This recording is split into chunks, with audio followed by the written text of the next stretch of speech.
Good evening, everybody. Thank you so much for joining us for our virtual visit open house. We want to welcome you to our virtual space this evening. My name is Lynn Yamasaki. I'm the Director of Education here at the Japanese American National Museum. Tonight, I'm joined by my colleagues in education, Sohaila Pagano, as well as Nina Nakao. And then we have behind the scenes our wonderful public programs department really is Joy Yamaguchi, who, if you've been joining us for all of our JANM from home programming, you recognize Joy, but she's here along with us, helping us out.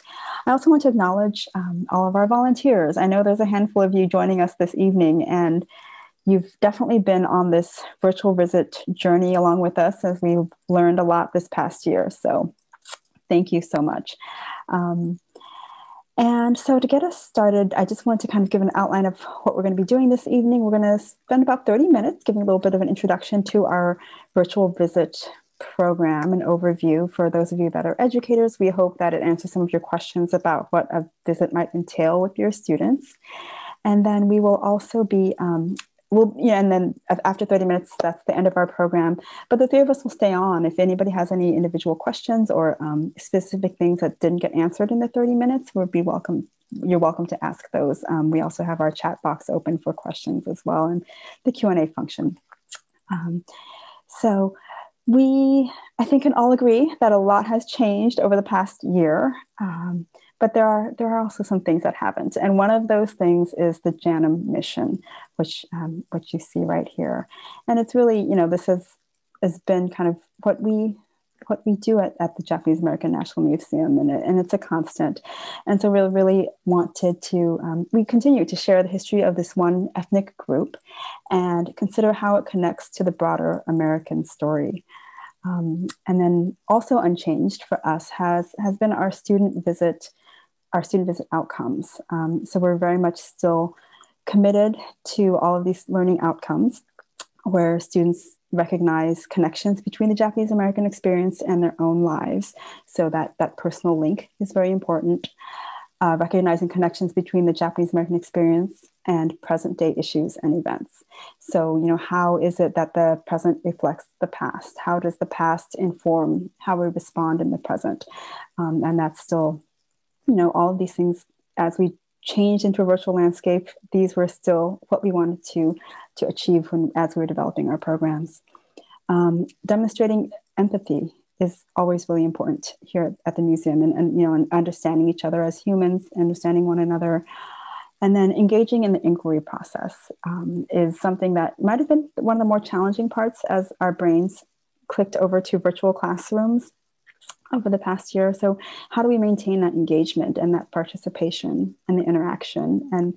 And so, around this time last year, we had a calendar full of reservations. We were doing our thing, and then began the stay-at-home time period. And as the days turned to weeks, and the weeks turned to months, and the months turned to many months, we really started to shape how we transitioned from the on-site gallery experience to a virtual learning experience. So we use this time and you can see on the screen here some of that being illustrated in visuals. We use this time to really take our virtual learning to another level. We had been doing what we called our Digital Speakers Bureau for many years, where students from anywhere could interact and interview some of our volunteers. But this was a little different. We really were thinking about how to transition that experience to a virtual classroom. And so what we're going to do this evening, I'm going to be turning it over to Nina to discuss some of our kind of the more details of our virtual visit program. Thank you, Lynn. So yeah, like Lynn introduced me, my name's Nina. And what you're seeing on screen now, these are all of our current offerings for our virtual visits program. And this slide's also going to kind of serve as an agenda for this afternoon. We want to kind of give you an idea of what each of the virtual visit programs looks like, the structure of it, how each of them is a little different from each other. And so you can help make a decision about what's going to be best and most appropriate, most fun for your students. So the first tour, Community and Culture, has been designed for our first through third grade audience. And it runs 45 minutes, as you can see. And it's really structured around activities that engage the students even through the screen. So we know that especially these younger grades sitting at home, we wanted to give them lots of things to do, ways to move, ways to interact with us, ways to engage with us. So that's how we structured the tour. We introduced students first and foremost to the idea of community, and specifically the Japanese American community and how it's a community of immigrants. People who came all the way from one country and brought with them lots of things. So some of those were physical things like the kori basket. We tell them about what immigration is and what it meant to these early immigrants to come to America, but then also the things that we can't hold in our hands that make up culture more broadly, right? We talk about language and food and music and art and all of these bigger ideas. And when we talk about culture, we really mean not just Japanese culture from Japan, but how that culture came and then shifted, changed, and adapted and became this really thriving Japanese American culture. So on the screen, you can see in the top corner, we have this photo that we show the students of kids just about their age pounding mochi at a JANM Oshogatsu festival in 2015. And so it relates to this idea of something that feels really ancient, but is still something that's practiced today and part of the Japanese American culture and community, so they can kind of relate to it and see that it still exists. So we go through all these activities, and we have a really special part of this visit is that it features one of our longtime volunteers. Oh, sorry, go back.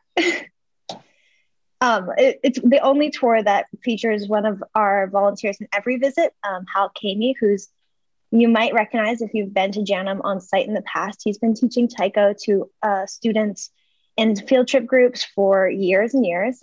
And so he shows up in our virtual visit in a little video that's really interactive, where he teaches students oroshi, which is like a rhythmic taiko drumming exercise using their hands and legs.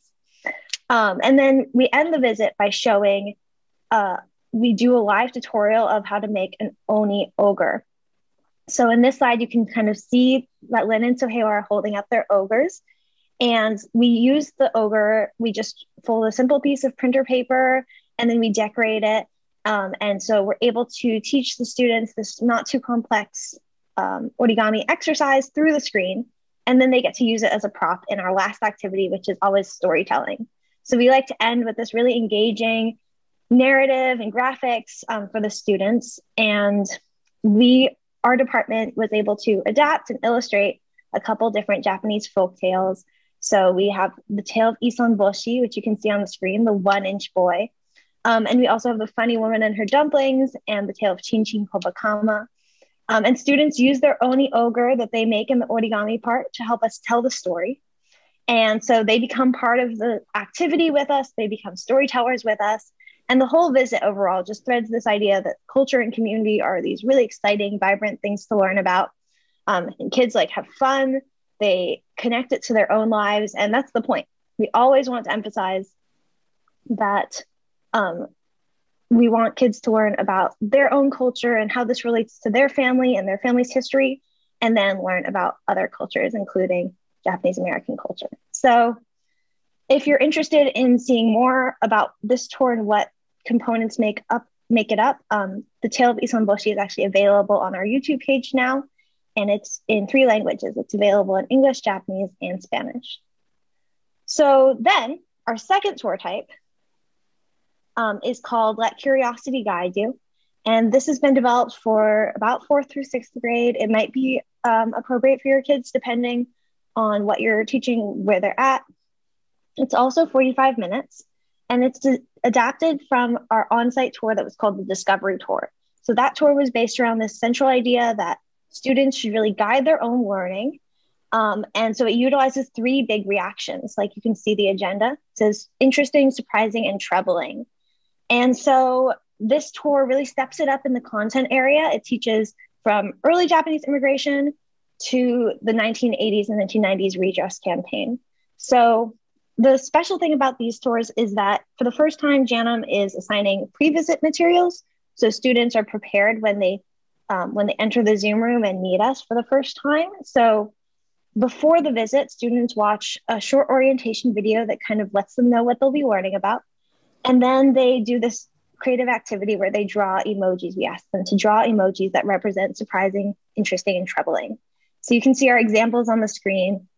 This is usually how they look. We get lots of furrowed eyebrows for troubled, and lots of hand on the chin for interested, and like exploding exclamation marks for surprise.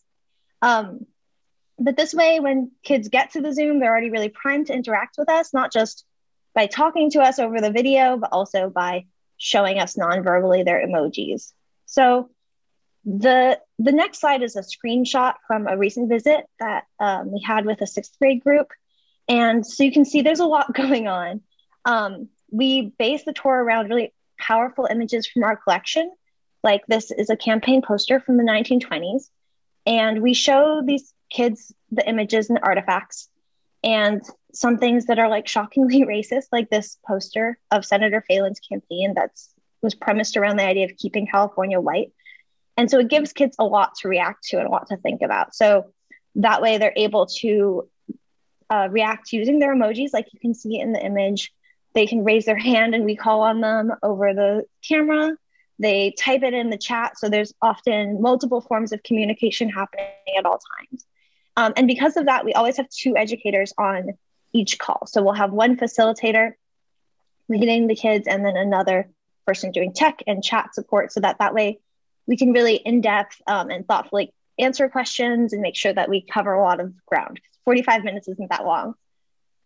Okay, and then our last tour type is called the Stuff of History tour. And it's kind of a catch-all for high school and later middle school students. It runs about 45, sometimes closer to 50 minutes, because it's a little bit more in depth. So it was adapted from a tour that we had on site called Object Analysis, where the idea was that we wanted students to guide their own exploration through the galleries and be able to connect artifacts to historical themes that showed up in our history. So we changed that into the virtual landscape by, again, having a pre-work assignment. So this one goes a little bit more in depth.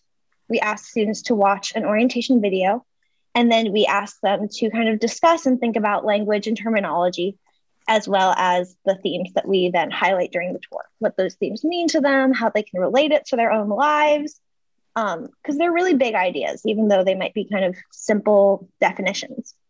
So the themes that structure this tour are immigration, community, injustice, loyalty, resistance, civil rights, and change. There are 7 of them. And so we'll show an image and then we'll talk about what we're noticing about the image and how we can relate it to one of these themes. And in that sense, the facilitator is really helpful in kind of guiding the students' observation process and helping them dissect all of the details, but also provide background context that you can't always get just from an image, right? So this tour also utilizes the Zoom polling function, which has been really great for us and really helpful. And it helps students be able to tell us what they're thinking, as well as using, again, unmuting themselves and talking or using the chat. They'll also reply in the poll. And this has really led to some of our most fruitful conversations. So when all these images are really complex, there's often more than one right answer. And so we wanted to practice one on you now. So I'm going to go to the next slide. And I want you to take a really good look at this image, and then please help me out by writing in the chat some things that you're noticing. What do you think you're looking at? What do you notice about the image? Why do you think the significance of it is? So if you can put that in the chat. Cool. Yeah, and as Joy says, make sure you're sending it to me. Great. So we're looking at some jewelry, right? There's kind of 2 images layered on top of each other, right? Artifacts, pieces of jewelry, and we noticing that it has a label. It's a little hard to read because it's written on glass, but it says topaz, and that's one of the concentration camps. These are great observations, thank you. So you might recognize this if you've been to JANM in the past. It's an installation that's in our galleries by the artist Christine Iono. It's called Relics from Camp. And so it's made up of these glass squares that you walk across. It's this really physical experience of walking on these pieces of glass, and underneath each piece of glass is the soil and artifacts that were found or donated from one of the concentration camps. So it was a really important experience for a lot of students who visited on site. But we wanted to really think about how it was still important to tell, even if we were going virtual. So we wanted to kind of showcase the Topaz Square, where you guys are making tons of great observations, noticing the shells, noticing the jewelry, the butterflies, and the flowers. That's great. So, exactly. Students often look at this and think, how did they make this beautiful jewelry? Why would they make this beautiful jewelry? They're in a concentration camp. That seems like a very peculiar way to spend your time. But when we think about this great observation that it's made out of seashells, right? It's not made out of fancy beads. People found seashells in the desert of Topaz, excavated them, painted them, and turned them into these beautiful pieces of art. It becomes a really complex and important artifacts to us. So I'm going to run a poll now, and I'll give you guys like 30 seconds to vote on which theme you think fits best. All right. And if you'd like, you can put in the chat why you choose the theme that you choose.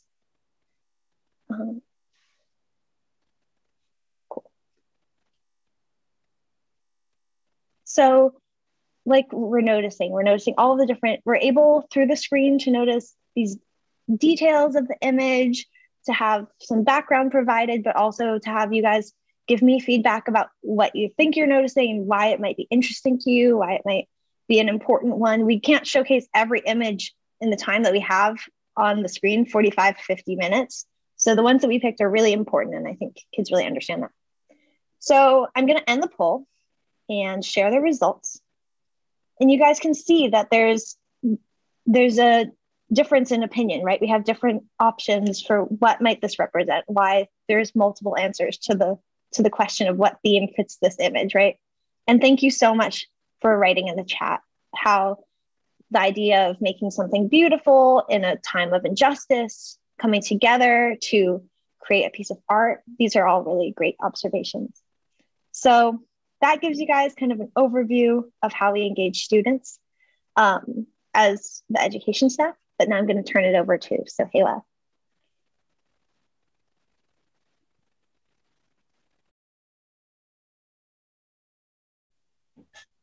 Hi there. Hi, everyone. My name's Sohaila Pagano.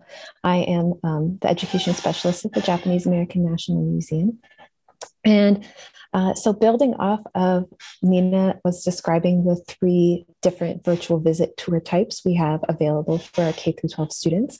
We also have this really wonderful first person Q&A add-on option. And so this option is a 20-minute Q&A with one of our JANM volunteers who has first person experience with America's concentration camps. And we know that that's one of the greatest resources that we have at JANM is these first person stories. And so our volunteers will spend about 5 minutes introducing themselves and sharing a bit about their experiences. And the rest of the time is then dedicated to answering questions from your students. And so again, your students can ask questions in the chat, they can raise their hand and be unmuted. And so this is really a chance for students to ask someone who lived through this history the questions that they have about their experiences.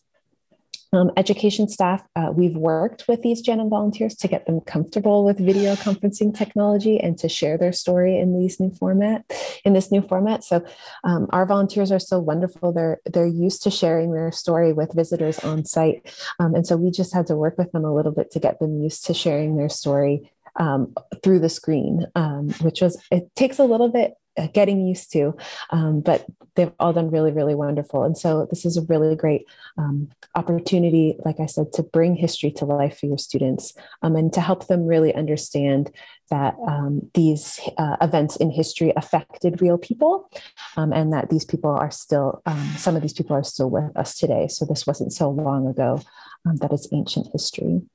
The add-on option, it's really important to note that it's not available as a standalone program and must be booked in addition to a virtual visit. And that's so students make sure that they have the context leading up to this Q&A.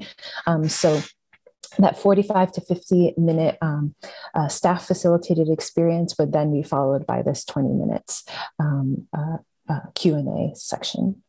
Additionally, we just wanted to note that the fees associated with this add-on option are not waiverable, and I'll talk a little bit about sort of any fees associated and what grants we have available for Title I schools. We're also really pleased to be able to offer a Common Ground Highlights Tour option for adult, college, and senior groups. So this is another wonderful way that our volunteers have stepped up to bring their expertise to virtual visitors and take those skills that they cultivated on site to the digital space. And so these are 60-minute visits that are led by trained JANM docents and facilitators. And so they guide you through the Japanese American experience from early immigration through the early 1990s, discussing key artifacts, images, and documents from JANM's collection. And so each one is just a little bit different, just like each tour on site would be a little bit different based on the volunteer that you get. And it's really wonderful because many of our volunteers weave in their personal stories if they have that personal experience, or their family stories or friends' stories. So again, it brings that personal touch to the group. So this is an option that's available for if you're a university professor or college professor, or if you are part of a group, an adult group or a senior group, this is the option that would be available for you. And we've already been able to lead one of these internationally. We had a university group from Japan who virtually visited us not too long ago. So we're really excited about this option. All right, so down to the logistics. The pricing structure for our virtual visits is based on the number of participants. So you can see here, it's based on group size. Again, that add-on option is that $50 non-waiverable fee. The base price for the virtual visit is waiverable for Title I schools and organizations who have demonstrated financial need thanks to JANM's Bid for Education grant program. And so if you are a Title I school, we are able to bring these virtual visits, these virtual experiences into your classroom for free. The virtual visits are available Monday through Friday with one morning session and one afternoon session. We generally book our AM visits to start at 10 a.m. Pacific time or 11 a.m. Eastern time. And then most PM visits are booked between 1 and 2 p.m. Pacific time. However, the times are definitely negotiable, and we can definitely work with you and your group to determine what time fits best. Also on this page, you'll notice we do offer customizable professional development workshops for teachers and professional groups, starting at $500 for a group of 30 participants for up to 2 hours of live facilitation. And so this is another option if you're wanting to engage your colleagues, if you are wanting to engage more deeply in the content, and you and your teaching colleagues are wanting to dive into this content yourselves, this would be a great option for you. And again, it's customizable, meaning we'll work with you beforehand to figure out exactly what you're interested in learning more about, what resources JANM has, and how we can tailor that day to you.